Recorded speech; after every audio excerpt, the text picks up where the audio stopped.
All right, y'all, in today's lesson, we're going to talk about 5.2 linear factors and how this relates to the zeros. So our opening objective here is how can we analyze the factor form of polynomials and relate them to their zeros?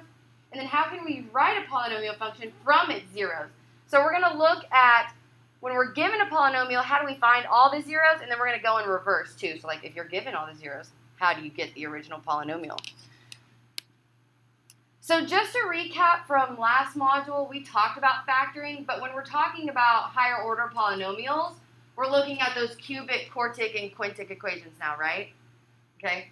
By the way, video friends, I am teaching in class while I'm recording this video, so this video might be a little bit longer, but just bear with me while you can. So we're going to recap here with problem number 1. How do we factor these higher order polynomials? When we're factoring, what's the first thing we always look for? The GCF, right, the greatest common factor. So on this first problem, we can still factor this, right? Even though it's a cubic, we can still factor this knowing what we know. So we always want to look for that GCF. And what is my GCF here in this first problem? X. So I take the x out. I'm left with x squared minus 2x minus 15. Can I keep factoring? Yeah, I can keep factoring. Because what's right here? What is that? A quadratic. There we go, yeah. There's a quadratic there. Can we keep factoring that quadratic? Yeah. Well, multiply is going to be negative 15, adds going to be negative 2. Negative 5, 3. Negative 5 and positive 3. So this would be my factored form of that cubic. And this ties into the fundamental theorem of algebra. Remember I told you the fundamental theorem of algebra says your highest power tells you how many solutions you should have? Right? Do y'all see the 3 parts? Because there's a power of 3. Hey, okay. Hey, there we go. All right. On the next one, same thing. See if y'all can do this one on your own.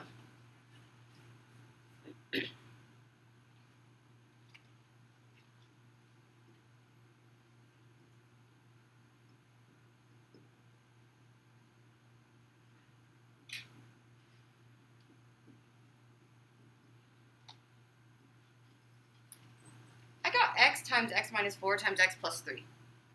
Yeah? Okay. So, like I talked about yesterday, are quadratics going away? No. Okay? Everything that you learned last module, you still need to know for this module. Okay? Quadratics are not going away. Any questions about factoring? Okay. The next thing we're going to talk about is what do we do with those factors? Okay? What do they mean? Those factors tell us what our solutions are going to be, right? So on your notes, you have the sentence that says, what are roots, zeros, and solutions? Those all mean the same thing, okay?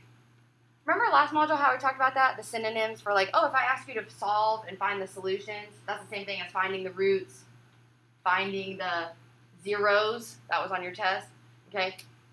Also, you can maybe even add to this finding the x-intercepts. Because what is a root, zero, and a solution? Well, they're all the same thing. It's where the graph crosses the x-axis.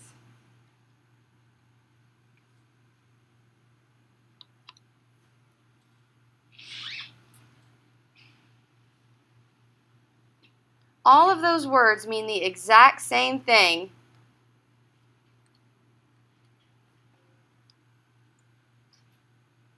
And all I'm doing is saying, hey, those just represent where it crosses the x-axis. Those are where your equation is equal to 0. We good? Cool. Okay. So the whole point in finding those zeros is so that we can graph. So on this slide here, it says there are several characteristics of polynomial graphs that help us understand the function. The first thing is maybe try to factor it, right? So to find the roots, the zeros, and the solutions, we're going to factor and solve. Because that's where it's going to cross the x-axis. We just talked about that. Another characteristic is maybe the y-intercept. You would plug in 0 for x and get out your y coordinate. That's helpful when it's graphing. Third thing we talked about the end behavior yesterday. Okay? again, if you're graphing without a calculator, okay, the zeros can help you, the y-intercept can help you. The end behavior is really crucial. You have to know that chart from yesterday's notes, okay? So I'm going to put right here, a times x to the n, because that's what we talked about. Remember, your leading term. We talked about that yesterday. All right? And the last thing you need to know is how many turning points you have. Remember, what's the rule? One less than the what? Highest power.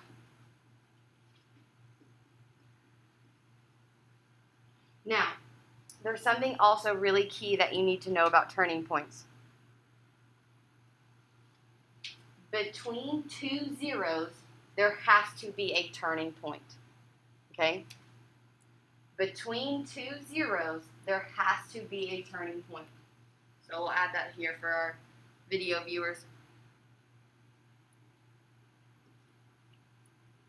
Between 2 points, there has to be a turning point. Instead of 2 points, what should I probably say? Zeros, yeah. So between two zeros, there has to be a turning point. Now, we're going to get real specific with those turning points. We got some new vocabulary coming. A turning point is where the graph of a function changes from going up to going down or from going down to going up. Here is your vocabulary term for a turning point. We kind of touched on turning points yesterday, but here is your formal vocabulary if you want to write that down on that space.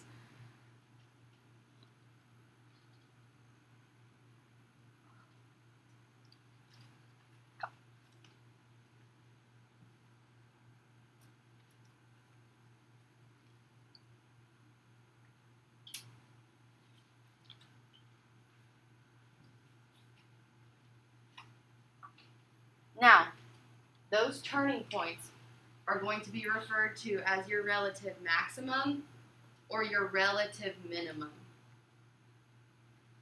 We throw in the word relative because if I say the maximum, that refers to the highest point, right?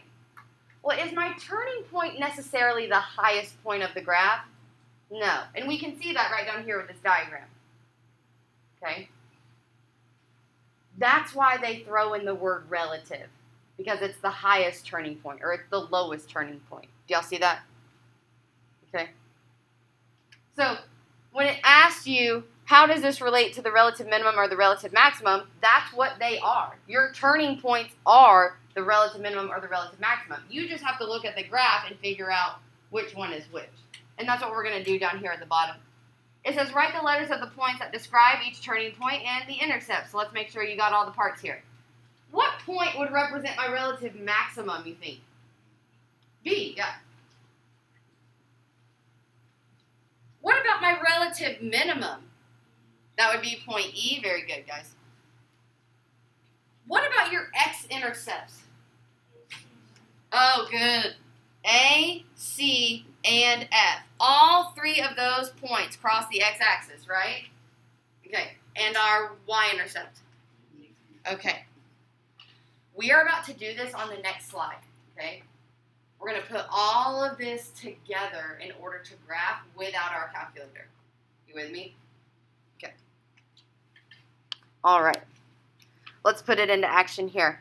On the problem at the bottom, it says here, what are the zeros of the function y equals x times x minus 3 times x plus 5? And then we're going to graph the function as well, okay? What did they already do for us, guys? Oh my gosh, they already factored it. It's so nice. Okay, that's one less step we have to do. But from here, we already factored it. So my next step is to use the zero product property to find the solutions. Okay, so where does this cross the x-axis? Well, I'm going to set x equal to 0. I'm going to set x minus 3 equal to 0. And I'm going to set x plus 5 equal to 0. So what are my solutions? We already got x equals 0, right? What would the next solution be? Positive 3, and the last one? Negative 5. So, What does this mean? This means we're going to go to our x-axis and we're going to plot all of those solutions. So 0, 3, and -5.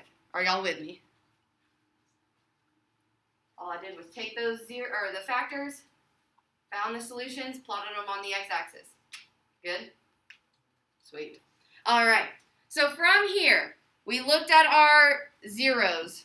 That was the first thing. Our next step is to talk about the y-intercept. Remember, that's when we plug in 0 for x, correct? Well, what happens when I plug in 0 for x? What do I get out?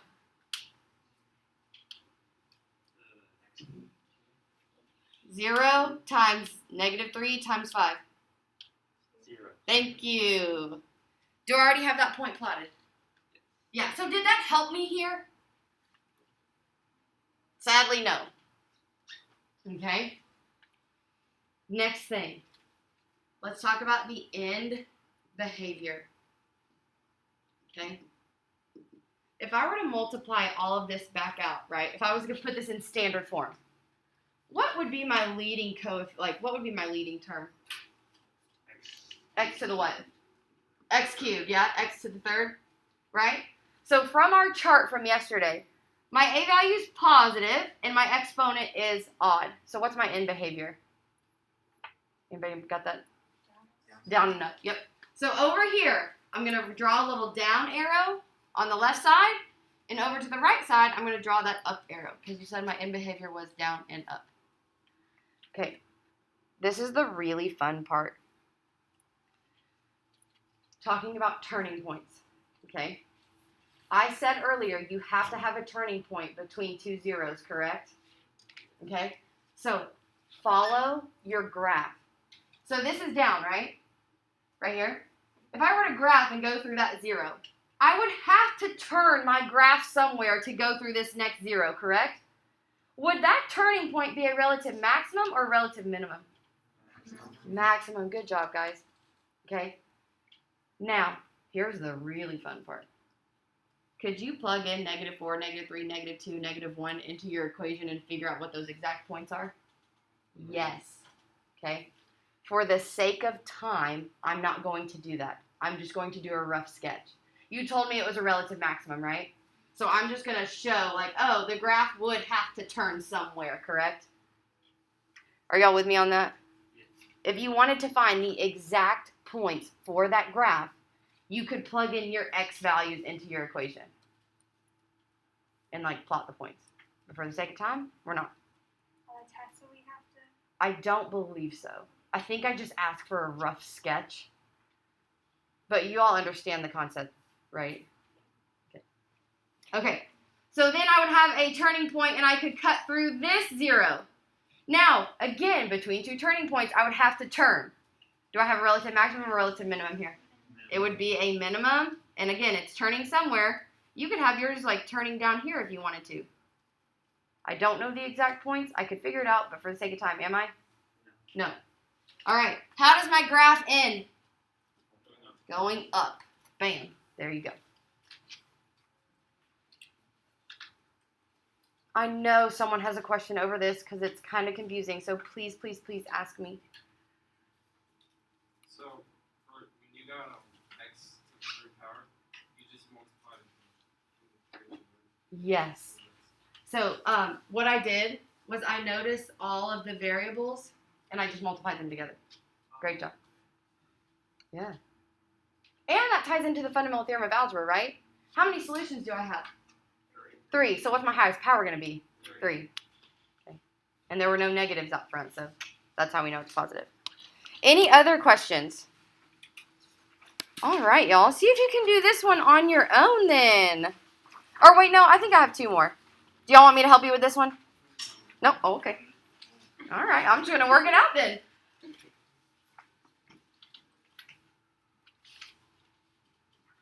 It's so nice when they factor it for us, isn't it? So nice.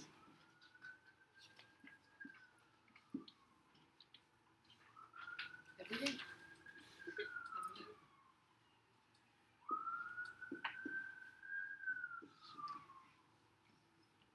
Ask y'all a question while you're working this out. What's the relationship between the factor and the solution?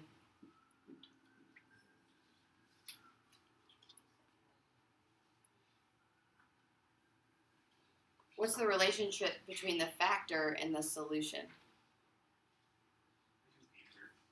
It's the opposite.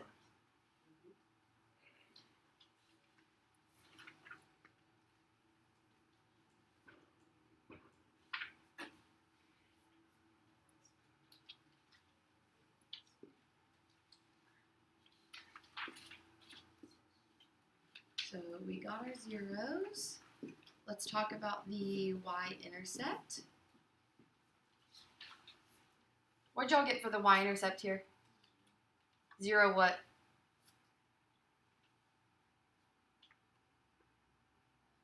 If you plug in 0 for x, what would you get out? 12. 0 minus 3 times 0 plus 4 times 0 minus 1. That goes to negative 3 times 4 times negative 1, which is 12. So would that be helpful to plot that point? Yes. Probably. It gives us a little bit more of a guide, right, for our graph. The more points you have, the more accurate you're going to be. Okay. Third thing on our checklist, what is it? In behavior. If I were to multiply this all back out, what would my leading term be? X cubed. So, hey, that's familiar. Down and up, yeah? Yes. Okay. And then remember with your turning points, you have to turn between two zeros. Between two zeros. So you're going to go through that first solution. Are you going to have relative minimum or maximum here? Maximum, again, I don't know exactly where it is for the sake of time. But I do know I'm going to turn and I'm going to cut back through my y-intercept and my 0 there. And then what would I have between 1 and 3? A relative minimum, because I got to finish going up. There you go. See how everything kind of guides you to graph it? Like you're in behavior and knowing that you have to have a turning point between two zeros? It's so good. Are y'all with me on the checklist on how to graph? Like you got to do your zeros, then your y-intercept, in behavior, last thing, do your turning points. Okay. See if y'all can do this one completely on your own.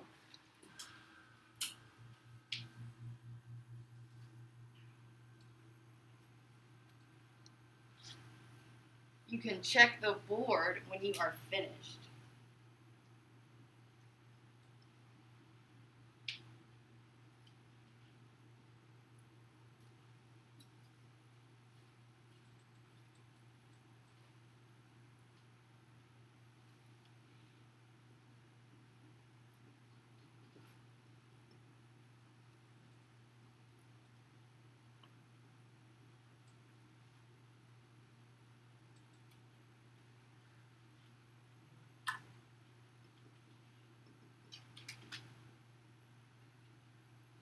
Bunch of x cubes, yeah?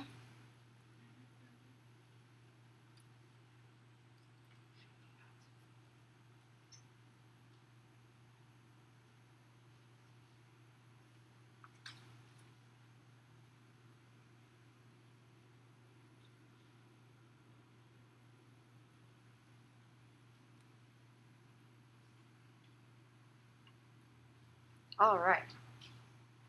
Is this a super rough sketch? Yes, okay. Your graph might look a little different, but as long as you have your maximum, or your relative maximum and your relative minimum, right, you should be good. Could you have your relative maximum, like, way up here? Yeah, I don't know exactly what it is. For the sake of time, remember we said we're not figuring out the exact points. Could we, though? Yes. Yes. Okay. Are we supposed to go through negative 6? Yes. Like. Yeah. So the question was, do we need to go through our y-intercept? Yes. It just gives you a more accurate graph. All right, friends. How are we doing so far? We good with graphing? Fantastic. All right. One last thing here, and then this will be the end of the first part of the lesson. So factor theorem, you just have to listen to this part here. I don't think it's in your packet. So we already talked about this too. The expression x minus a is a factor if and only if the value of a is a 0. So what that's saying is that if you have x minus 2 as a factor, what's your solution? 2. Right? Positive 2. We just made that connection earlier, didn't we? Because I said, oh, what's the relationship between your factor and your solution? And we said it was the opposite. That's called the factor theorem. You with me? So what would be another solution? Negative 3, and your last solution? There you go. Okay. I want you to take a second. This is kind of like a T and ready type question. Read this statement and then do the following, what it tells you to do.